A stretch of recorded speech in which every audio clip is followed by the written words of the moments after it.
जी, स्वागत है विताना एजुकेशन के ऑनलाइन क्लासेस में।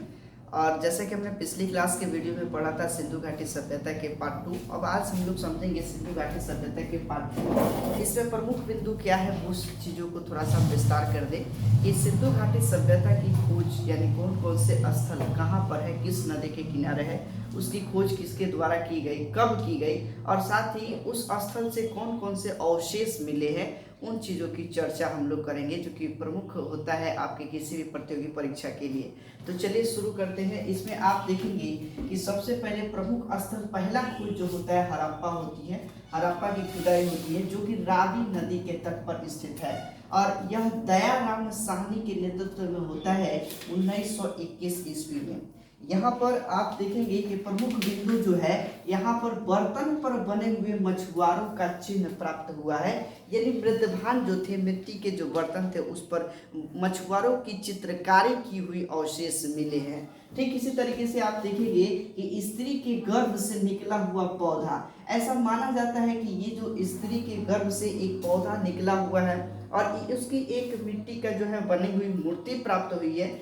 ये संभवतः माना जाता है कि ये उर्वरता की देवी होंगी या उर्वरता की देवी होंगी या भूमि की देवी होंगी, ऐसा मानते हैं लोग। प्राप्त अवशेषों के आधार पर अनुमान लगाया जाता है, क्योंकि सिंधु घाटी सभ्यता के जो लिखित विवरण मिले हैं उसको अब तक पढ़ा नहीं जा पाया है, तो केवल अवशेषों से हम लोग अनुमान लगाए हैं कि उस समय की क्या घटना रही होगी। ठीक है, इसी में आप देखेंगे कि हड़प्पा से ही शंख का बैल मिला है। ठीक इस तरीके से हड़प्पा से गेहूं का प्रमाण मिलता है, जौ का प्रमाण मिलता है, और यहाँ जो कब्रिस्तान था R37 कब्रिस्तान का जो है अवशेष मिलता है। ठीक है, R37 रोज 37 की कतार में जो है कब्रिस्तान मिलते हैं। तो ये हड़प्पा से प्राप्त अवशेष थे जो कि प्रमुख बिंदु है। एक बार आप लोग नोटबुक में नोट करके इसको याद रख सकते हैं, जो आपके किसी भी परीक्षा में प्रमुख बिंदु के रूप में रहता है और निश्चित ही आता है। ठीक इस तरीके से आते हैं कि हड़प्पा के जस्ट बाद 483 किलोमीटर थोड़ा सा नीचे आएंगे तो मोहनजोदारो मिलता है, और यह जो है सिंधु नदी के जस्ट बाएं स्थित है। आपको मैंने मैप पर समझाया था कि ये जो है, मान लीजिए कि छोटा सा मैप बनाते, इधर से नदी आती है और यह जो है मोहनजोदारो जो है यह सिंधु नदी के दाएं स्थित है, न कि बाएं। एक बार सुधार लीजिएगा कि सिंधु नदी ऊपर से नीचे आती है और यह दाएं स्थल है। बाएं साइड में आपको बहुत सारे स्थल मिलेंगे जैसे आमरी, चनमुद्रो, कोटदीची, ये 3 और स्थल मिले हैं सिंध क्षेत्र में। तो सिंधु नदी के दाएं स्थित यह नदी है। यह यूपीएससी संघ लोक सेवा आयोग के परीक्षा में पूछा भी गया था कि सिंधु नदी के किस स्थिति में जो है मोहनजोदारो है।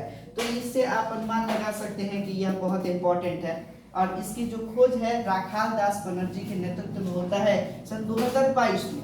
इससे यहाँ से कौन कौन से अवशेष मिले हैं इसको भी थोड़ा सा हम लोग डिटेल में समझते हैं। यहाँ से प्राप्त अवशेष में सबसे बड़ा स्नानागार मिला है, बृहद स्नानागार, जो 7:11.8:2.43 मीटर के रेंज में था, अर्थात इसकी जो चौड़ाई थी वह 7 मीटर चौड़ाई थी। इसी तरीके से इसकी जो लंबाई थी 11.8 मीटर लंबाई थी। और इस स्नानागार, मतलब आज के समय में अंग्रेजी में हम लोग स्विमिंग पूल कहते हैं, वही चीज स्नानागार, बहुत बड़ा स्नानागार मिला जिसकी गहराई कितनी थी तो 2.43 मीटर। मतलब हम लोग जो है इंसान का जो है वास्तविक शरीर एक ढांचा जो होता है लगभग 1.5 मीटर के आसपास होता है। आप समझ लीजिए कि अगर उस स्विमिंग पूल में उस स्नानागार की जो पानी अगर लबालब भरे हो तो उसमें भी इंसान जो है चाहे तो डूब सकता है। तो ये जो है बृहद स्नानागार मिला है।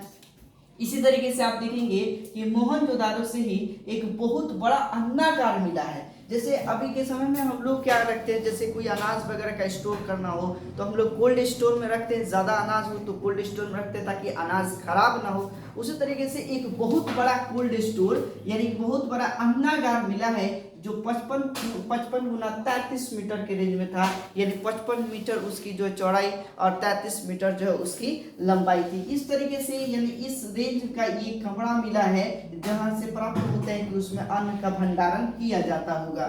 मोहनजोदाड़ो से ही मुख्य सड़क मिला है जिसको राजपथ भी कहा जाता है, और यह लगभग 9.15 मीटर चौड़ी थी, यानी 9.5 मीटर चौड़ी एक बड़ी सड़क मिली है जिसको कहा जाता है कि यह एक उस समय का राजपथ होगा। ठीक है, इस तरीके से आप देखेंगे कि यहाँ से कांस्य की नर्तकी मिली है, यानी कांस्य की नर्तकी मिलने से यह प्रमाण होता है कि यह उस समय के लोग जो है मनोरंजन का साधन संगीत भी रखा करते होंगे।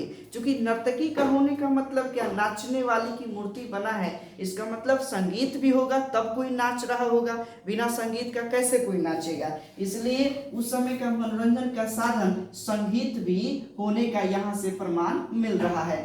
अब आप देखेंगे कि मोहनजोदाड़ो से ही एक पुरोहित की मूर्ति मिलती है, यानी पूजा कराने वाले की मूर्ति मिलती है। इस समय के लोग हड़प्पा के किसी भी स्थल से आप देखेंगे कि मंदिर का कोई साक्ष्य नहीं मिलता है। उस समय मतलब ऐसा प्रतीत होता है कि जो पूजा कराने वाले होंगे, पुरोहित जो होंगे, उन्हीं को देवता के रूप में लोग मानते होंगे, गुरु के रूप में मानते होंगे, ऐसा एक अनुमान लगाया जाता है। तो यहाँ से पुरोहित की मूर्ति प्राप्त होता है। एक श्रृंगी पशु यानी एक सिंह का पशु जो है यानी मिलता है, और उसके चारों तरफ जो है हिरण, बाघ और हाथी ऐसे छोटे छोटे चित्र भी बनाए हुए गए हैं, जिससे ये लगता है कि वह एक पशुपति नाथ का एक मूर्ति है। तो उस मूर्ति को पशुपति नाथ की मूर्ति भी कहते हैं, जो कि मोहनजोदाड़ो की खुदाई से ही मिलता है। यहाँ पर आप देखेंगे कि सूती वस्त्रों का प्रमाण मिलता है। जो बृहद स्नानागार था, उस स्नानागार में आप देखेंगे कि जस्ट आप दक्षिण पूर्व क्षेत्र में जाएंगे तो वहाँ पर महिलाओं को वस्त्र बदलने के लिए कमरे भी बने हुए थे।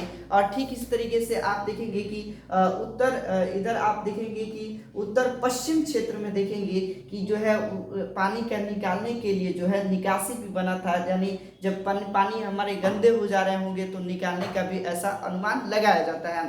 वहीं पर जो है सूती वस्त्रों का प्रमाण मिलता है, गीली मिट्टी पर कपड़े का निशान मिलता है। तो इससे प्रतीत होता है कि उस समय के लोग सूती वस्त्र से जो है भली भांति परिचित थे। लेकिन सूती वस्त्रों में कहीं पर भी पटसन का साक्ष्य नहीं मिलता है।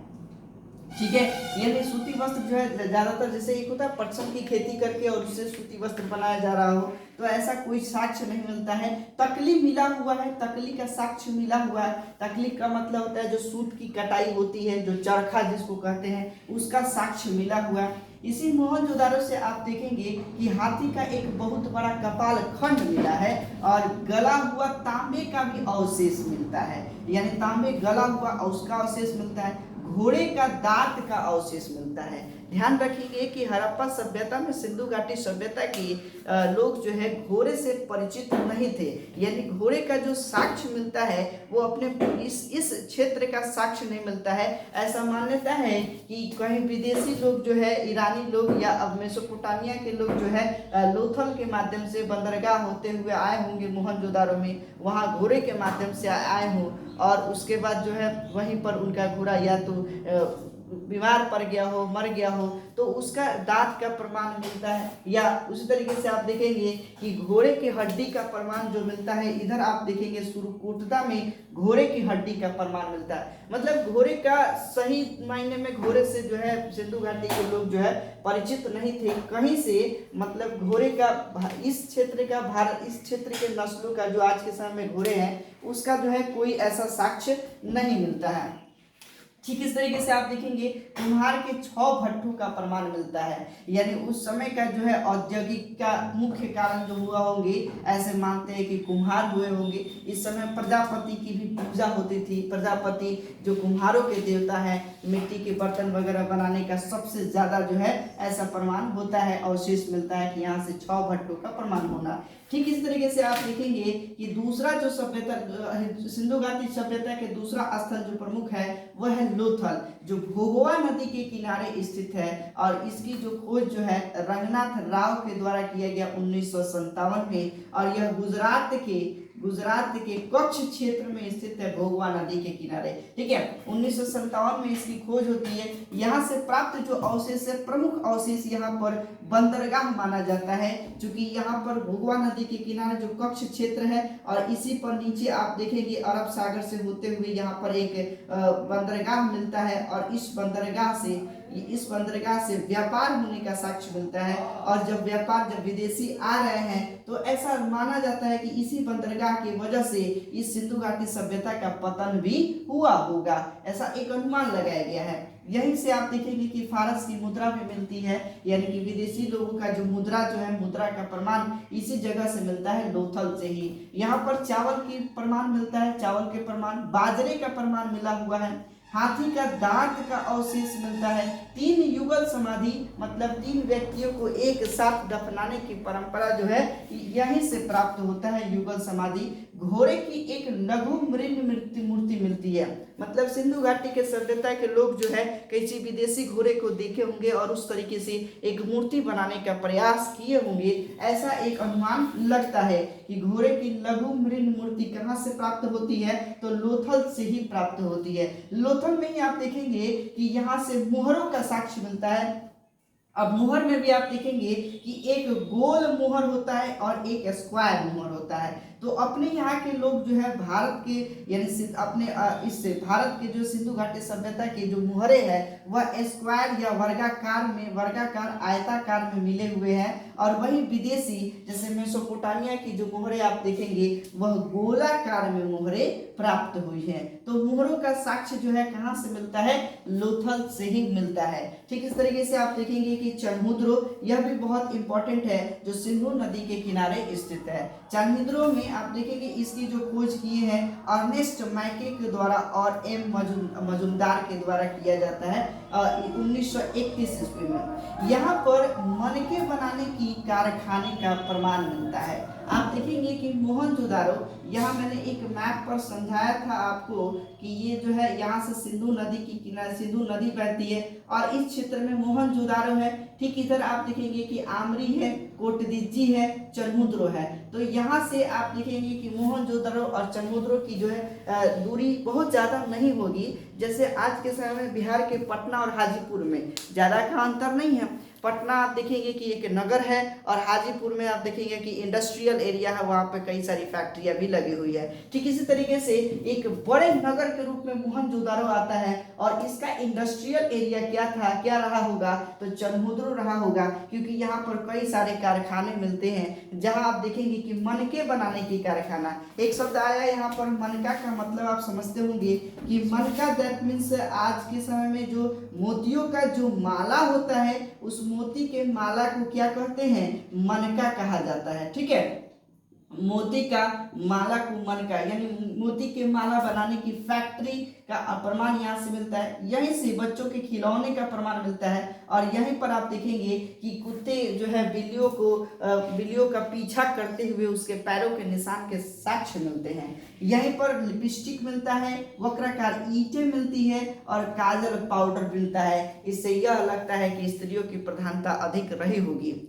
उस समय स्त्रियों का जो है मतलब ऐसा अनुमान लगाया जाता है कि प्रथा नहीं था, यानी यह जो सभ्यता थी मातृत्व सत्तात्मक थी। यहाँ पर इस सभ्यता के लोग जो है स्त्रियों पर ज्यादा पाबंदी नहीं रखते थे और इस समय स्त्रियां जो है स्वतंत्र थी, घूम सकती थी, रह सकती थी, यानी हर जगह राजपथ पर जो है पदस्थापित हो सकती थी, ऐसा अनुमान लगाया गया है। आप इसके बाद देखेंगे कि प्रमुख स्थल में एक आता है बनावली, जो सरस्वती नदी के किनारे स्थित है। और बनावली से प्राप्त जो अवशेष है ये बहुत इंपॉर्टेंट है, जो एग्जाम वगैरह में आता है। मिट्टी के हल का साक्ष्य होना, यानी मिट्टी के हल को बनाकर उसको पकाना और पकाने के बाद जो है उसकी जुताई बुआई के लिए उसका प्रयोग करना, जिसको टेराकोटा कहा जाता है। कभी कभी प्रतियोगी परीक्षा में पूछ देगा कि टेराकोटा का साक्ष्य कहाँ से मिलता है, तो आप बताएंगे बनावली से मिलता है, जो किस नदी के किनारे स्थित है, सरस्वती नदी के किनारे स्थित है। यहाँ खोज करता है, इंपॉर्टेंट नहीं है, इसको मैंने यहाँ पे हिडन कर दिया है। आगे देखते हैं रोपर जो है सतलज नदी के किनारे स्थित है और यह फिलहाल ये बनावली जो है हरियाणा क्षेत्र में है। इसकी चर्चा हमने पिछली क्लास में किया था।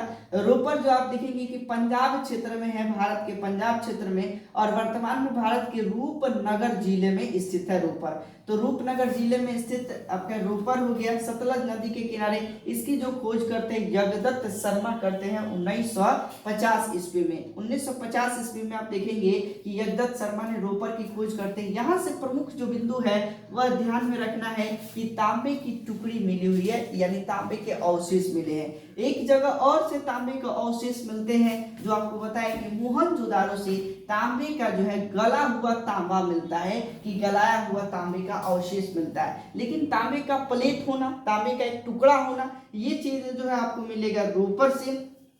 अब इसके बाद देखते हैं इंपॉर्टेंट रंगपुर है, थोड़ा इंपॉर्टेंट है, बहुत इंपॉर्टेंट नहीं है। रंगपुर जो है भादर नदी के किनारे स्थित है, और यह जो है SR राव के द्वारा इसकी खोज की गई है। यहाँ से आप देखेंगे कि धान के भूसी का साक्ष्य मिलता है, ज्वार का साक्ष्य मिलता है, और बाजरे का साक्ष्य मिलता है, जो यह प्रमाण होता है कि उस समय के लोग जो है धान चावल से परिचित थे, गेहूं जौ से और बाजरे से परिचित थे, और उसकी खेती होती होगी। अब इसी तरीके से कालीबंगा की खोज जो होती है, कालीबंगा आप देखेंगे कि राजस्थान क्षेत्र में है, और राजस्थान में घग्गर नदी के किनारे यह स्थित है कालीबंगा, जिसकी खोज अमलानंद घोष के द्वारा होता है 1961 ईस्वी में। और यहाँ से जो प्राप्त अवशेष है, जुते हुए खेत का साक्ष्य मिलता है, मतलब खेतों पर जो है हल चलाया हुआ ऐसा साक्ष्य मिला है। 7 अग्निकुंड की वेदिका मिली हुई है, यानी यह समय के लोग जो है यज्ञ हवन में ज्यादा विश्वास रखे होंगे। यहाँ से पूजा पाठ का कई सारे अवशेष मिले हैं। लेकिन ध्यान रखें कि सिंधु घाटी सभ्यता के किसी भी स्थल से मंदिर का साक्ष्य नहीं मिलता है, यज्ञ हवन का साक्ष्य मिलता है, 7 अग्निकुंड वेदिका मिलता है कालीबंगा से, और यहीं से चूड़ियों का भी साक्ष्य मिलता है, और ठीक इस तरीके से भूकंप का भी प्रमाण मिलता है कालीबंगा से ही। ऐसा माना जाता है कि सिंधु घाटी सभ्यता का जो विनाश होने का कारण भूकंप भी हो सकता है। इसका जो है पूरी तरह से विवादित क्षेत्र है, इसमें जो है ये निश्चित नहीं हो पाया है कि सिंधु घाटी सभ्यता का पतन किस कारण से हुआ है। लेकिन अब आप देखेंगे कि ठीक इसके बाद इंपॉर्टेंट जो होता है राखी गढ़ी। यह राखी गढ़ी जो है आप देखेंगे हरियाणा क्षेत्र में ही है, हरियाणा क्षेत्र में 2 स्थित है, बनावली और राखी गढ़ी। यह वर्तमान में हरियाणा, ये वर्तमान में घग्गर नदी के किनारे स्थित है। इसकी खोज 1969 ईस्वी में सूरजभान के द्वारा होती है। यह भारत का सबसे बड़ा स्थल है, ये इंपॉर्टेंट है, इसको आप याद रख सकते हैं। ये भारत के सिंधु घाटी सभ्यता का सबसे बड़ा स्थल जो है ये कौन सा है, राखी गढ़ी है। ये ध्यान में रखेंगे, कई पुस्तक में नहीं मिलेंगे। इसके पहले जो बड़ा स्थल मोहनजोदाड़ो वगैरह था उसको भी हटाकर अभी राखी गढ़ी एक बहुत बड़े क्षेत्र में फैला हुआ सिंधु घाटी सभ्यता का स्थल है, जिसकी खोज सूरजभान के द्वारा किया गया। यहीं से ताम्र उपकरण यानी तांबे के कुछ ऐसे डिवाइस मिले हैं, तांबे के कुछ ऐसे मशीन मिले हैं जो एक माना जाता है कि उससे कुछ काम किया जाता होगा, जिससे काम को आसान कराने के लिए, किसी भी कठिन वर्क को, हार्ड वर्क को सॉफ्ट कराने के लिए ताम्र के उपकरण मिले हुए हैं। अब आप देखेंगे सुरकोटदा, यह सुरकोटदा जो है सरस्वती नदी के किनारे स्थित है, और यह गुजरात क्षेत्र में, गुजरात क्षेत्र में सुरकोटदा है जो सरस्वती नदी के किनारे स्थित है। यहाँ से कलश समाधान मिला है, अर्थात किसी भी मनुष्यों को जो है जलाकर और जलाने के बाद उसकी हड्डियों को जो है मिट्टी के अंदर दबाने का जो प्रावधान जो मिला है वह यहीं से मिलता है सुरकोटदा से। अभी के समय में आप देखेंगे कि हिंदू धर्म के रीति रिवाज के अनुसार यदि जो समाधान होता है, यानी कि किसी भी कोई डेड बॉडी मर गया, मृत्यु हो गया, तो उसको जलाकर और जलाने के बाद उसकी जो हड्डियों को जो है चुनकर और उसको नदियों में बहाया जाता है। लेकिन यहाँ से जो साक्ष्य मिलते हैं कि उस हड्डियों को चुनकर और मिट्टी में दफनाने का साक्ष्य मिलता है सुरकोटदा से। यहीं से घोड़े के हड्डी का प्रमाण मिलता है, यानी घोड़े को दफनाया गया और उसकी हड्डियों का प्रमाण जो है ठीक एक ही जगह से मिलता है, सुरकोटदा से।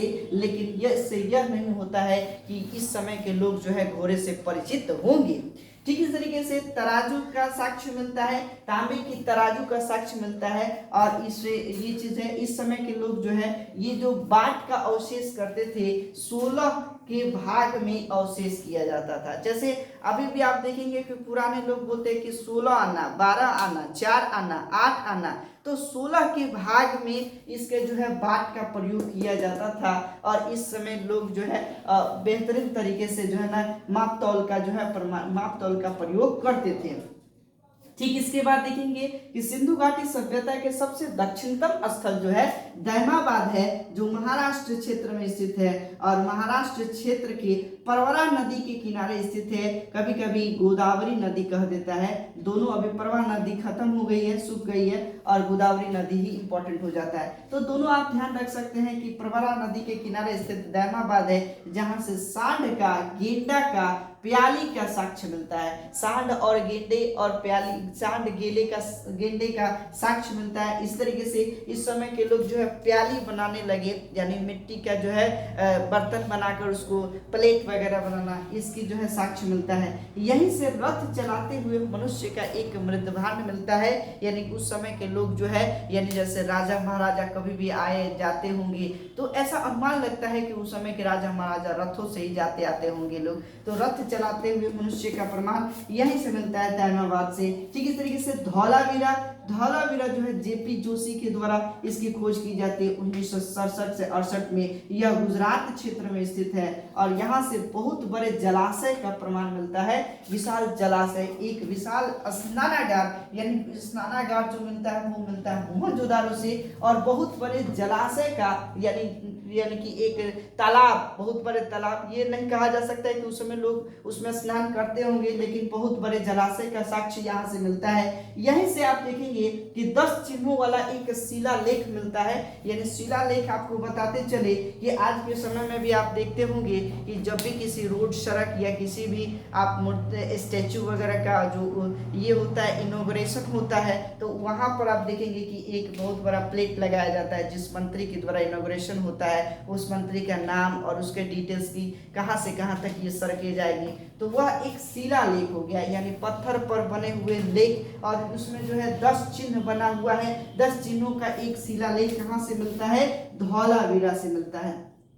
तो मैं समझता हूं कि ये सारे प्रमुख स्थल आप समझ चुके होंगे। अगर आप रेलवे का एग्जाम वगैरह दे रहे हैं तो उसमें आपको ज्यादा नहीं समझना है, सिर्फ हम चालाक को समझ लेना है। आप पूर्वक तो है नहीं, आप चालाक है, हम चालाक को समझ लेना है। अब हम चालाक का मतलब क्या होता है? हाँ मतलब हो गया हड़प्पा, हड़प्पा को समझ लेना। माँ मतलब होता है मोहनजोदारो, मोहनजोदारो को समझना कि मोहनजोदारो से कौन कौन से अवशेष मिले हैं। चौ मतलब होता है चान्होदरो, चान्होदरो किस नदी के किनारे स्थित है और किसके द्वारा इसका उत्खनन होता है और इसमें कौन कौन से अवशेष मिले हैं। और ल मतलब होता है लोथल। और इन्हीं 5 टॉपिक को आपको केवल ध्यान में रखना है। क मतलब होता है कालीबंगा। और इन्हीं क्षेत्रों को अगर आप केवल याद रखते हैं तो निश्चित ही इससे ज्यादा बाहर ये क्षेत्र में रेलवे वगैरह के परीक्षाओं में नहीं पूछे जाते हैं। लेकिन अगर आप स्टेट पीसीएस की तैयारी करते हैं तो स्टेट पीसीएस में कुछ और भी आपकी संख्या बढ़ाना होगा। इसमें मैंने बताया था आम के कुच्चा को ध्यान रखिए। आम के कुच्चा का मतलब होता है आमरी, आमरी, उस तरीके से मोहनजोदारो, उस तरीके से कोटदिज्जी, चान्होदरो, ये इसके विशेष अवशेष, विशेष तरीके से आप इसको समझे। इसी तरीके से कम 21 स्थलों के बारे में आपकी जानकारी होनी चाहिए। 21 स्थल प्रमुख है। अगर आप संघ लोक सेवा आयोग यूपीएससी की तैयारी कर रहे हैं तो इतना और 20 और स्थलों का जो है आपको प्रमुख स्थल जो है, जो मुख्य स्थल है, इसकी जानकारी रखनी पड़ेगी। आप ये समझिए कि हड़प्पा सभ्यता जो सिंधु घाटी सभ्यता में लगभग 1000 स्थल मिले हैं, लेकिन हजारों स्थल हमारे प्रतियोगी परीक्षा के लिए महत्वपूर्ण नहीं है। जिसमें प्रमुख जहां से अवशेष मिले हैं जो बहुत महत्व रखता हो, उन्हीं टॉपिक्स को समझना होगा। तो ये हमने समझा कि सिंधु घाटी सभ्यता के कौन कौन से ऐसे स्थल जो प्रमुख है, जो आपके प्रतियोगी परीक्षा के लिए इंपॉर्टेंट है, उसको हमने कवर करने का पूरा प्रयास किया है। इसी में आप देखेंगे थोड़ा सा और आप देखेंगे कि इस सभ्यता का पतन का प्रमुख कारण क्या माना जाता है। तो अलग अलग विद्वान, अलग अलग इतिहासकार अपनी अपनी राय देते हैं। इसमें मैके और सर जॉन मार्शल के द्वारा यह बताया जाता है कि हो सकता है कि यहाँ पर बहुत बड़ा बाढ़ आया हो और बाढ़ के कारण सिंधु घाटी सभ्यता का पतन हो गया।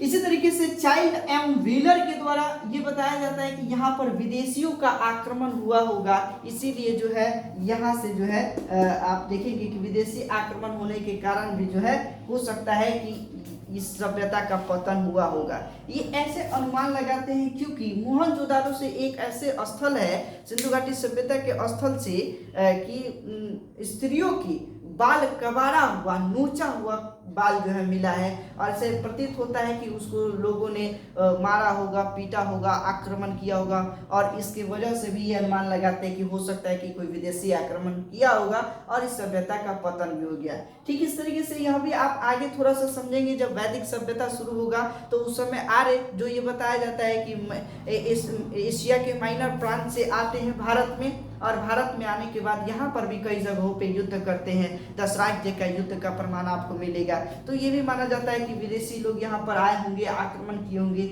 और इसकी वजह से भी जो है इसका जो है पतन का प्रमुख कारण मानते हैं। एक और यहाँ पर फेयर एंड सर्विस के द्वारा ये बताया जाता है, ये एक विद्वान है जो बताते हैं कि परिस्थितिकी का असंतुलन हो जाना, मतलब यहाँ पर बहुत बड़ी महामारी फैली हो या फिर परिस्थितिकी जो है पर्यावरण में परिवर्तन आ गया हो, जिसके कारण भी इस जो है सभ्यता का पतन होने का जो है प्रमाण मिलता है। इस तरीके से कई विद्वान ये बताते हैं कि आग लगाकर जो है स्वयं सिंधु घाटी सभ्यता के लोग जो है खत्म हो गए, आग बहुत बड़ा लग गया, चूंकि कई जगहों से राखों का बहुत बड़ा ढेर भी मिला है। इसकी जगह से ये भी बताया जाता है कि आग लगने की वजह से भी सिंधु घाटी सभ्यता का पतन हो गया होगा।